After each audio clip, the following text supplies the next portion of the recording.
Bonjour à tous. Bienvenue dans un voyage émouvant où nous explorerons la vie de François Bernheim, musicien, compositeur et producteur français qui a profondément marqué la scène musicale française et internationale. Aujourd'hui, nous vous emmenons dans son univers, de son enfance à Chatou, à travers les mélodies intemporelles qui ont touché des millions de cœurs, jusqu'aux moments douloureux et aux recoins cachés qu'il a toujours gardés secrets. Si vous aimez les histoires de passion, de persévérance et les chagrins silencieux d'une âme d'artiste, n'hésitez pas à sonner la cloche et à vous abonner à la chaîne pour continuer à explorer des voyages inspirants comme celui-ci. Plongeons dans la vie de François Bernheim, où les notes de musique deviennent le langage du cœur, et découvrons ce qui l'a façonné, sous les projecteurs comme dans l'ombre. François Bernheim, né en 1947 à Chatou, petite ville paisible de la banlieue parisienne, a grandi dans une famille d'artistes de la classe moyenne.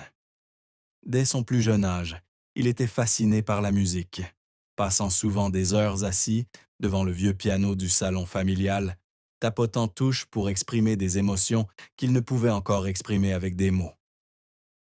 Son père, banquier, l'encouragea toujours à suivre une éducation traditionnelle, tandis que sa mère, passionnée de poésie et de musique classique, fut la première source d'inspiration de sa passion pour la musique. Cependant, l'enfance de François ne fut pas que joyeuse.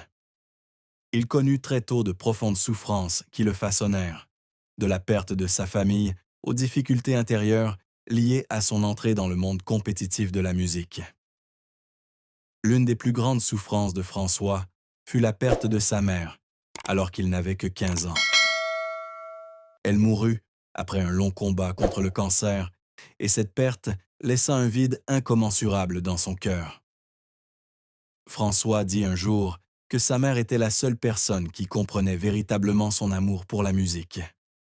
Elle s'asseyait à ses côtés, écoutait ses compositions au piano et lui souriait avec encouragement, même si ce n'étaient que des mélodies immatures. À sa disparition, François eut le sentiment d'avoir perdu son plus précieux compagnon spirituel. Il commença à écrire des chansons tristes pour exprimer sa douleur. Il pleurait souvent pendant les longues nuits passées assis au piano, non seulement parce que sa mère lui manquait, mais aussi parce qu'il se sentait seul dans un monde auquel il ne savait pas comment s'intégrer. Sa deuxième souffrance provenait de la pression de s'imposer dans l'industrie musicale française, où il devait rivaliser avec de grands talents et faire face au doute de ne pas être issu d'une famille d'artistes prestigieuses. Dans les années 1960, lorsque François débuta sa carrière, l'industrie musicale française était dominée par de grands noms comme Johnny Hallyday, Charles Aznavour et Édith Piaf. Jeune musicien originaire de Chatou, François se sentait marginalisé, devant constamment prouver que son talent méritait d'être reconnu.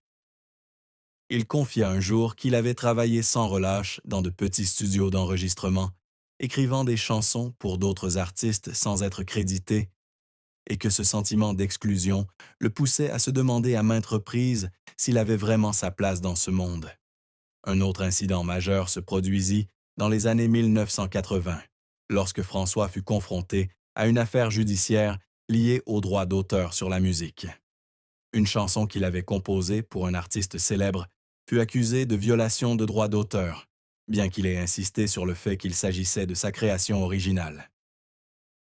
L'affaire dura près de 2 ans, lui coûtant non seulement financièrement, mais aussi émotionnellement. François a confié s'être senti trahi par l'industrie à laquelle il avait consacré sa jeunesse. Il pleura beaucoup à cette époque, non seulement à cause de la pression financière, mais aussi parce qu'il avait le sentiment d'avoir été bafoué dans son honneur. Bien que l'affaire ait finalement été réglée en sa faveur, cette expérience le rendit méfiant, et parfois méfiant envers son entourage. Ses souffrances, de la perte de sa mère, à la pression de faire ses preuves, en passant par les défis juridiques, ont fait de François un homme à la fois résilient et sensible.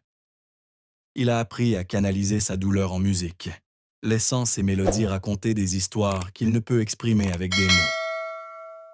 Mais derrière son sourire serein et ses succès professionnels, François porte un cœur blessé, que seuls ses proches comprennent vraiment. La carrière de François Bernheim s'étend sur plus de 5 décennies, au cours desquelles il s'est imposé comme musicien, compositeur et producteur. De ses débuts dans de petits studios d'enregistrement parisiens à la composition de chansons intemporelles pour des artistes célèbres, François a prouvé que son talent n'est pas seulement le fruit de la passion, mais aussi d'une persévérance sans faille. Cependant, son parcours professionnel n'a pas toujours été rose, avec des revers et des moments qui l'ont laissé en larmes d'épuisement et incompris. François a débuté sa carrière à la fin des années 1960, lorsqu'il s'est impliqué dans le mouvement musical français du psychorama, un genre musical mêlant pop, rock et expérimental. L'une de ses premières œuvres, Tom, parue sur l'album With French Psychorama, 1966 à 1974, volume 4, est une chanson psychédélique à la mélodie rêveuse et aux paroles poétiques. Si elle ne connut pas un grand succès, elle permit à François de se faire connaître de la scène musicale underground parisienne. Il commença à recevoir des demandes d'écriture pour de jeunes artistes et c'est à ce moment-là qu'il développa son style unique. Des mélodies entraînantes, émouvantes et souvent mélancoliques, reflet de ses expériences personnelles. L'un des moments forts de la carrière de François fut ses collaborations avec des artistes de renom tels que Patricia Kaas et Richard Coxiante. En 1988, il composa la musique de la chanson « Mon mec à moi » de Patricia Kaas, sur des paroles de Didier Barbelivien. La chanson devint l'un des plus grands succès de Kaas, atteignant des sommets dans les charts français et devenant une icône de la pop française des années 1980. François a raconté avoir écrit cette mélodie par une nuit pluvieuse à Paris, alors qu'il se sentait seul et se remémorait des moments difficiles. Le processus de composition n'a pas été simple. Il a travaillé des heures pour trouver les accords parfaits. Et lorsque Cass a enregistré la chanson, il a pleuré en studio, ému par la façon dont sa voix transmettait les émotions qu'il souhaitait transmettre. Un autre succès a été la composition de la musique du film « Mon père », ce héros, 1991, avec des chansons telles que « Sans mensonge » et « Tu es ma petite fille ». Ces chansons, interprétées par des artistes comme Marie Gillin et Gérard Depardieu, ont valu à François une reconnaissance dans le domaine de la musique de film.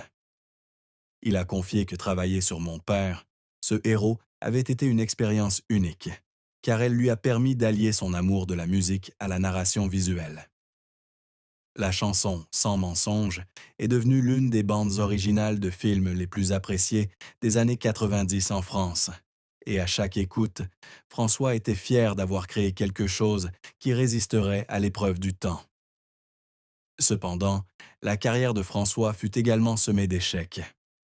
Dans les années 1970, il s'essaya au chant avec la chanson « Des mots » 1977, mais ne connut pas le succès escompté. Il confia un jour que se tenir devant le micro, face au projecteur, le mettait mal à l'aise. Il réalisa qu'il était plus à même de travailler en coulisses, d'écrire et de produire. Cet échec le plongea dans une période de doute, se demandant s'il avait vraiment le talent pour réussir dans une industrie musicale extrêmement compétitive.